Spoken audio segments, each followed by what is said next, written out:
Mardi, un nouveau brise-glace d'une longueur de 173 mètres a été lancé depuis un chantier naval de Saint-Pétersbourg. Le navire doit son nom à la région de Tchoukotka, dans l'extrême-orient russe. Au cours de la cérémonie, le président russe Vladimir Poutine, via une liaison vidéo depuis le Kremlin, a souligné l'importance du navire dans le développement des infrastructures de transport de l'Arctique. Il a souligné le grand potentiel du brise-glace pour naviguer dans les conditions extrêmes de la région et relever les défis du changement climatique. Le président Vladimir Poutine a souligné que le navire jouait un rôle important dans les projets futurs de la Russie visant à développer la route maritime du Nord, RMN, une route maritime stratégique reliant l'Europe et la région Asie-Pacifique. Cette route est la route la plus courte entre l'ouest de l'Eurasie et les pays de la région Asie-Pacifique, ce qui en fait une voie de transport importante pour le commerce international.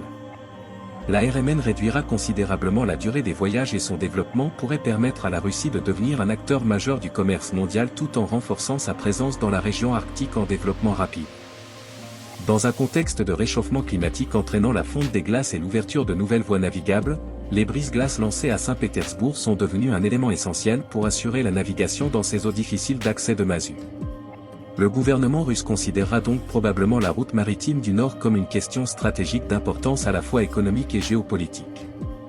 Et pour plus de détails, on va écouter les propos de Poutine. C'est un événement marquant lié à la conquête de l'Arctique. Aujourd'hui, à Saint-Pétersbourg, depuis les cales sèches de Saint-Pétersbourg, nous mettons à l'eau un nouveau navire.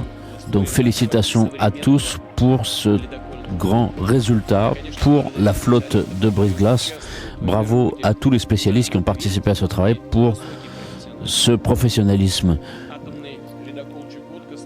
Donc ce brise-glace Tchoukotka sera donc le 4e exemplaire de cette série et il y en a 2 autres qui sont en cours de fabrication. Donc Yakoutie et Leningrad, et l'an prochain, comme prévu, le brise-glace Leningrad doit être lancé, et donc nous avons un nouveau chantier de brise-glace de nouvelle génération qui correspond aux standards modernes et qui correspond aussi à une avancée et à une mise en valeur du potentiel technique de la Russie et de son personnel spécialisé, et cela nous permet de développer toute l'économie nationale. Encore une fois, je le souligne, ce renforcement de la flotte de brise-glace fait partie de la politique de conquête de l'Arctique, d'augmentation de nos transports sur l'itinéraire maritime du Nord. Il y a encore beaucoup de travail qui reste à faire, surtout compte tenu de... et nous aurons une réunion à ce sujet. Nous aborderons tous les aspects de cette problématique, les aspects techniques et organisationnels, et nous prendrons des décisions concrètes. Et c'est ainsi que nous avions pu, en son temps, procéder à la modernisation des tronçons du BAM et du transsibérien. Donc c'est un travail que nous poursuivons. Cela nous permet d'augmenter la capacité de transport et de faciliter donc l'aspect logistique, et donc chaque année on voit un intérêt croissant pour cette flotte maritime du Nord, tant de la part des entreprises russes que des entreprises d'autres pays. Dans l'ensemble, nous avons donc à renforcer la sécurité de ces itinéraires maritimes. Pour cela, nous allons continuer à améliorer la navigation par satellite, les télécommunications par satellite et tout le suivi technique autour de cela au niveau des ports pour qu'ils soient desservis par des lignes ferroviaires et pour que tous les accès ferroviaires de longue distance et proximité soient développés, et cela va dans le sens de l'amélioration de la desserte de la région de Mourmansk. Et je le dis, cela concerne aussi les autres acteurs secteur des brise-glaces. Et donc, maintenant la parole au ministre des Transports, M. Alikhanov. Cher Monsieur Poutine, notre construction navale continue à renforcer notre flotte de brise-glace qui continue à être la plus grande du monde. Et depuis 2016, nous avons fait beaucoup de travail pour lancer cette nouvelle série de brise-glace. Donc aujourd'hui, nous mettons à l'eau un nouveau navire et l'an prochain, nous devrions avoir très prochainement, nous devrions avoir le nouveau brise-glace Chukotka 95. Et donc, nous aurons ici des modèles de brise-glace particulièrement avancés. Les constructions dans le chantier naval de Primorsk sont en cours. Nous avons des commandes pour 4 nouveaux brise-glace et leur apparition permettra d'effectuer des missions de plus en plus importantes avec des capacités de transport augmentées. Nous utilisons ici pour toutes nos ressources industrielles. Nous avons aussi d'autres types de navires au service de la flotte de l'Arctique, avec des porte-conteneurs, des navires de ravitaillement. Et nous avons aujourd'hui 26 navires. Et en perspective, nous avons dans les chantiers navals de Zvezda encore 92 navires de transport en construction. Et pour assurer notre indépendance technologique, vous aviez donné des instructions pour continuer la mise en place de la construction de navires spéciaux. Nous avons 47 entreprises qui travaillent là. Et ces nouveaux modèles sont petit à petit mis en service, lancés en production, mis en service.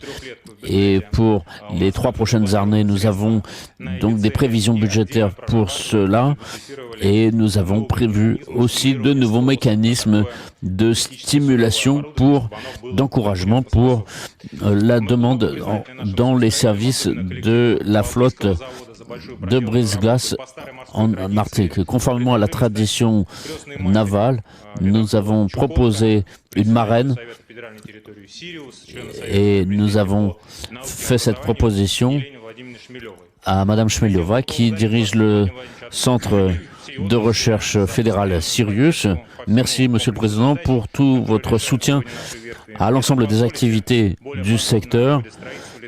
Et nous allons encore parler du travail qui est mené dans ce domaine. Je vous remercie.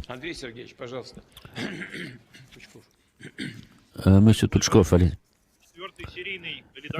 Donc le 4e brise-glace de série a été lancé ici dans les chantiers navals de la Baltique de Saint-Pétersbourg. Nous avons un grand nombre de spécialistes qui travaillent dessus.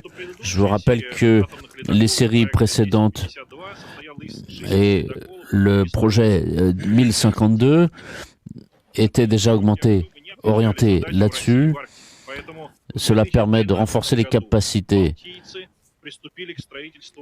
de la Russie dans la mer Baltique. Nous avons lancé une nouvelle génération. Aujourd'hui, nous avons plus de 6000 ouvriers qui permettent une activité en continu 24 heures sur 24 dans l'entreprise.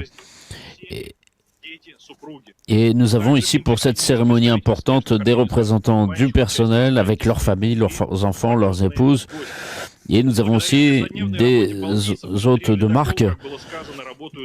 Donc c'est un travail qui se fait dans l'Arctique depuis plusieurs années. Nous continuons à travailler sur la construction du brise-glace Leningrad. L'interprète présente ses excuses. Le son n'est pas toujours correct. Jusqu'à 2030, la société de construction navale devrait construire encore 7 brise-glaces, ce qui permettrait de constituer l'épine dorsale de cette flotte dans l'Arctique. Nous augmentons donc les capacités de production, les capacités de transport. Nous utilisons les nouvelles technologies. Et là, je voudrais, Monsieur Poutine, vous remercier pour le soutien que vous nous apportez en continu à ces travaux. Cela nous permet d'être sûrs de nous et de remplir les missions qui nous sont confiées. Donc, l'honneur d'être la marraine du brise-glace Tchoukotka et Elena Chmelova, qui dirige le centre de recherche fédéral Sirius. Monsieur Poutine, chers collègues, j'ai évidemment un sentiment de grande fierté de participer à cet événement historique pour notre flotte arctique, pour le développement de notre flotte dans cet axe. C'est très important et le renforcement de notre position en matière de développement de l'Arctique, c'est une des grandes priorités, Monsieur Poutine, que vous avez indiqué dans la stratégie que vous avez confirmée pour le développement industriel de la Russie. Pour moi, c'est un grand honneur d'être la marraine du brise-glace Tchoukotka, qui est donc le 4e de cette classe. Et ce sont évidemment les brise-glaces les plus importants qui sont capables d'être en navigation toute l'année. Vous en aviez parlé, vous avez parlé des différents types de navires, mais rappelons aussi que ces brise-glaces ont aussi une mission scientifique puisqu'ils peuvent servir de plateforme de recherche scientifique et accompagner des scientifiques. Et nous avons, il dit, des scientifiques du centre Sirius qui sont revenus d'une longue expédition scientifique pendant laquelle ils ont pu étudier l'impact des hydrocarbures et des différents éléments chimiques. Et bien sûr, cela fait que nous espérons que les prochaines expéditions scientifiques ne se pourront se faire sur le brise-glace Tchoukotka et donc ou d'autres navires l'accompagnent. Et donc merci aux collègues à l'agence Rosatom, à M. Likhatchov, non seulement pour cette invitation à être la marraine de ce navire, mais aussi pour tout le travail qui a été mené dans le domaine scientifique, dans le domaine industriel, et qui, de façon concrète, fait que nous avons les laboratoires que nous mettons en place à Sirius. Cela nous permet de former aussi de nouvelles générations de spécialistes. Nous avons des écoliers qui participent à ça, qui participent à des expéditions. Et cela constitue un grand défi pour nous. Et cela fait partie de la conquête de l'océan mondial et c'est là que des grands responsables, des scientifiques qui placent la barre très haut en matière de recherche. Tout cela est aussi un exemple de coopération entre toutes les entreprises qui travaillent ici. Il y a une formation des cadres qui se fait en même temps.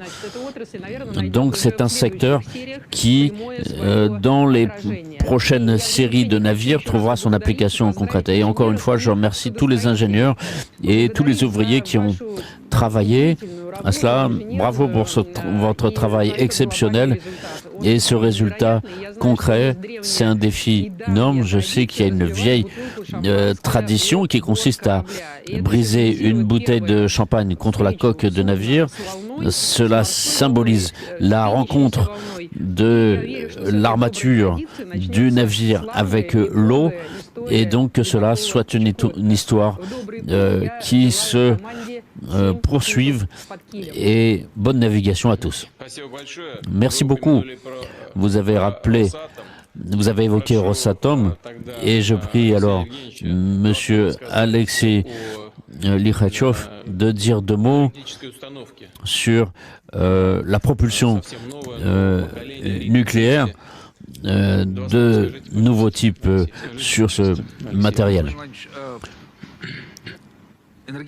Oui, Monsieur le Président, la propulsion, le cœur du brise-glace consiste en 2 réacteurs, chacun de 55 MW de puissance. Donc ce sont nos ingénieurs qui l'ont mis au point.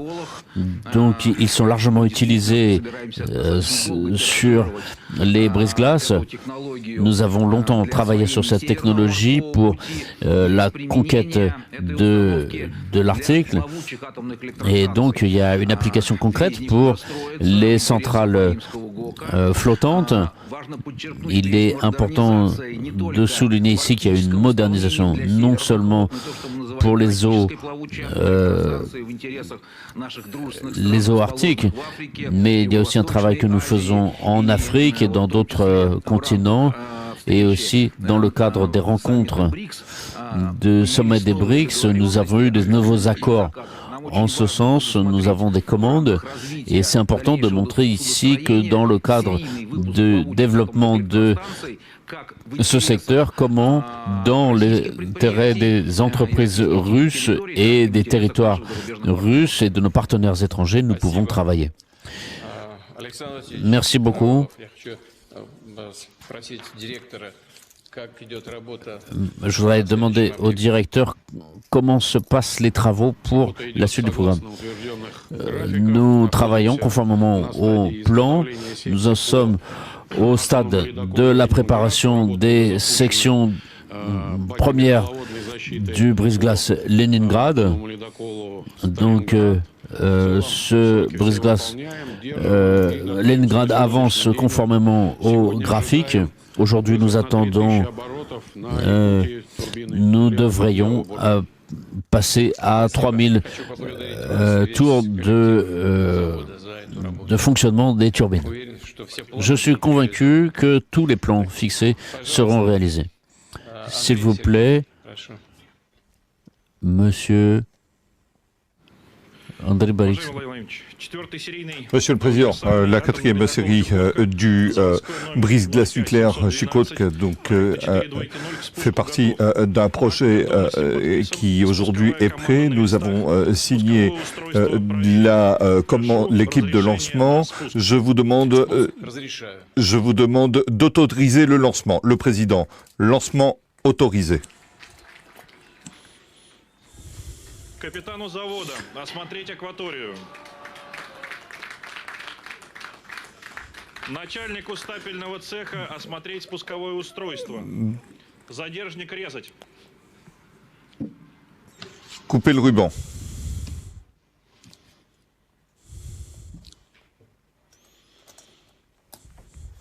Pardon.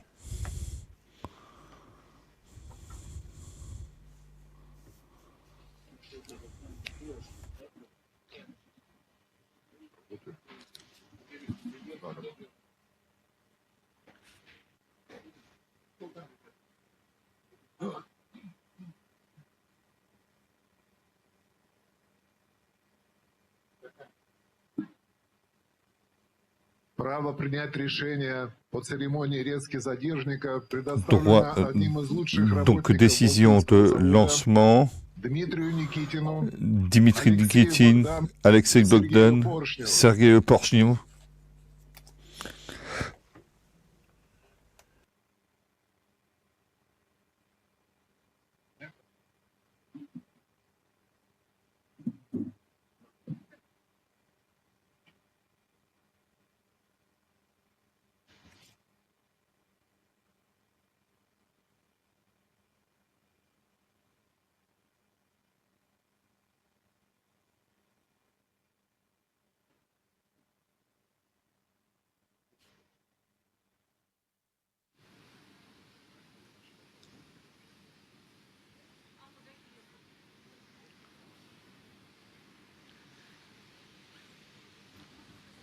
Уважаемый Владимир Владимирович, разрешите Monsieur le Président, permettez-moi de développer donc et de déterminer les plans. Nous avons attendu l'événement d'aujourd'hui, la mise en eau du Chukotka. Notre entreprise aura 65 ans cette année. Avec votre décision de 2008 et avec l'entreprise Rosatom, nous avons eu de nombreux succès, mais ce qui est important, c'est la fierté de sa flotte, l'équipe de marins du pôle. Cette équipe avec une expérience et des compétences uniques n'existe nulle part ailleurs dans le monde. Je voudrais saluer et souligner qu'il s'agit de mettre en place un système de brise-glace d'ici la fin de la décennie. Nous irons dans l'ensemble de l'article. Depuis 2013, nous avons lancé les premiers navires de nouvelle génération. Nous poursuivons cela. Nous avons lancé également des navires de transit en Orient. Nous voyons pratiquement un intérêt croissant de la part des pays étrangers. Les Chinois travaillent avec nous. Nous avons mis en place un groupe de travail avec des résultats pratiques. Et aujourd'hui,